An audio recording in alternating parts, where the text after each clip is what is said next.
안녕하세요.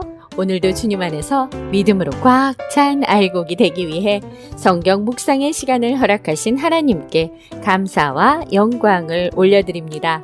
11월 7일 금요일 묵상 말씀을 시작하겠습니다. 이스라엘 백성의 성전 건축은 여러 차례 방해를 받으며 중단되어 사람들은 포기했고 세월은 흘렀지만 하나님은 잊지 않으셨습니다. 때가 되자 바사왕 다리오를 움직이셔서 고레스 왕이 내렸던 조서를 찾아내게 하셨고 그 명령은 더 강한 확신과 보호 속에서 다시 시행되게 하십니다. 오늘의 제목은 더 확실하게 이루어지는 일들입니다.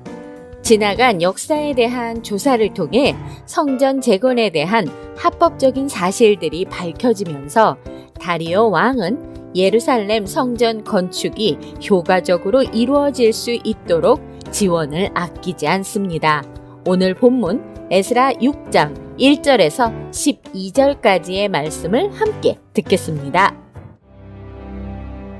이에 다리오 왕이 조서를 내려 문서 창고 곧 바벨론에 보물을 쌓아둔 보물 전각에서 조사하게 하여 메데도 앙메다 궁성에서 한 두루마리를 찾았으니 거기에 기록하였으되 고레스 왕 원년에 조서를 내려 이르기를 예루살렘에 있는 하나님의 성전에 대하여 이르노니 이 성전 곧 제사드리는 처소를 건축하되 지대를 견고히 쌓고 그 성전의 높이는 60규빗으로 너비도 60규빗으로 하고 큰 돌 3켜에 새나무 1켜를 놓으라.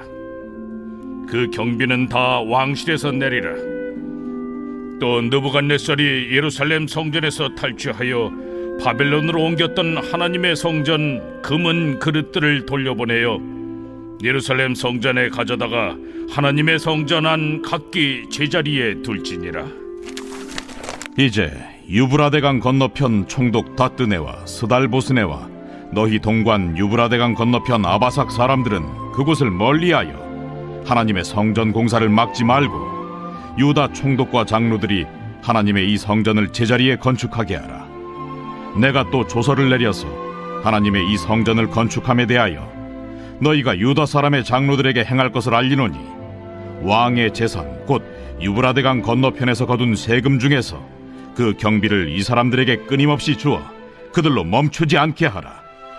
또 그들이 필요로 하는 것 곧 하늘의 하나님께 드릴 번제의 수송아지와 순양과 어린 양과 또 밀과 소금과 포도주와 기름을 예루살렘 제사장의 요구대로 어김없이 날마다 주어 그들이 하늘의 하나님께 향기로운 제물을 드려 왕과 왕자들의 생명을 위하여 기도하게 하라.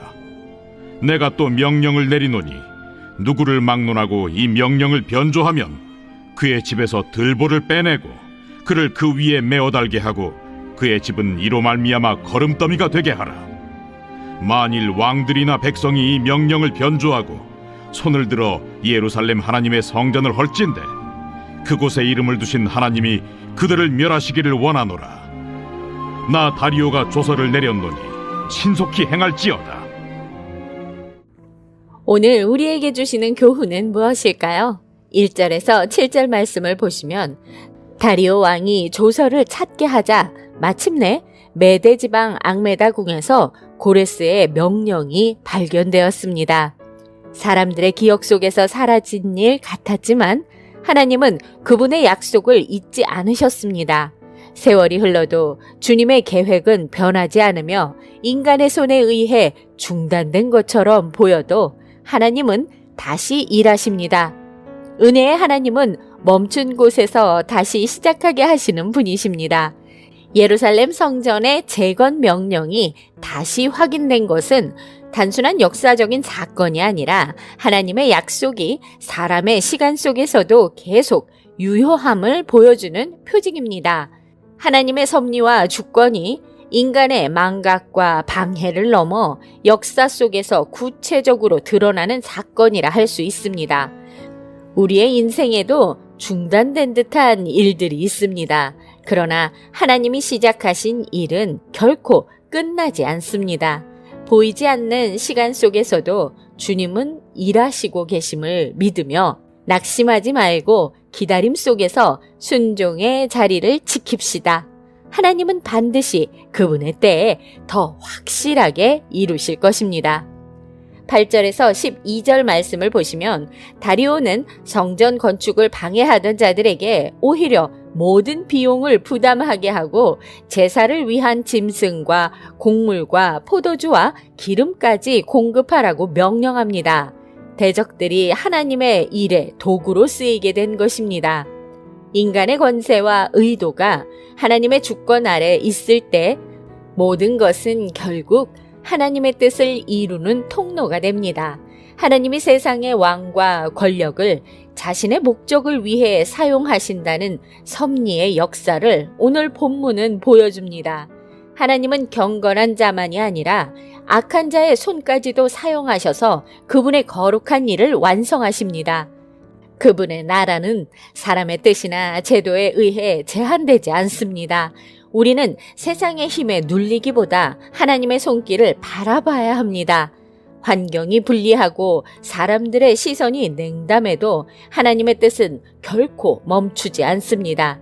주님의 일에 쓰임받는 자로서 오늘의 자리에서 충실히 순종하고 모든 일이 결국 하나님의 손에서 더욱 확실하게 이루어질 것을 믿으며 나아갑시다. 기도하겠습니다. 하나님, 오늘 우리에게 주신 말씀대로 어려운 상황들을 변화시켜 새로운 길이 되게 하시는 하나님의 인도하심을 믿음으로 기대하게 하여 주시옵소서. 예수 그리스도의 이름으로 기도드립니다. 아멘.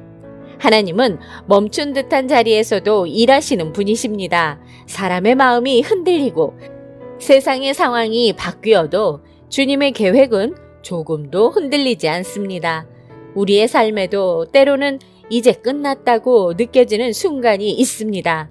하지만 그 자리는 하나님의 역사가 다시 시작되는 자리일 수 있습니다.